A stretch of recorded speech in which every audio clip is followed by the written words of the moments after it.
Hi, in this video, I'm going to show you on how you can create a bokeh effect to your photo. And this is one example that I just created in Canva.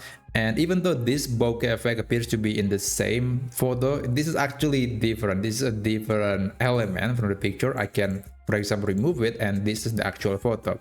And I think when it has the bokeh effect, it looks a lot better. And you can do it. You can apply this effect to pretty much any photo.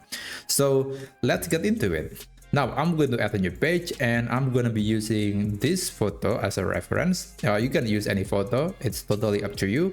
And let me make it bigger and then let's adjust the size. Okay, that's pretty good. Now what you need to do is you have to right click on it and then click duplicate. And we want to remove the background of this duplicated picture. Now let's click background remover and there you go. Now this picture has no background. The only subject is this woman, and that's what we want. And after that, I'm going to reduce the size of this crop picture, of this picture with background remove a bit, so it won't block any content that we put surrounding it. And then you want to go to elements and then search for bokeh overlay, and then you can either go to graphics or photos. It's totally up to you which one style that you think is the best. I think I'm going to be using photos, and then you can click, let's say, this effect.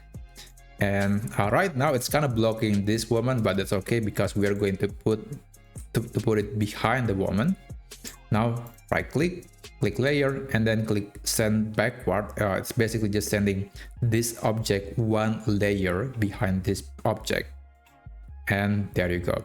And of course you can also add some blurry effect to this bokeh effect. You can click edit and then you can click blur, click whole image, and you want to increase the intensity by maybe 20%, and then let's go back and there you go. So that was how you can create a bokeh effect to a picture in Canva.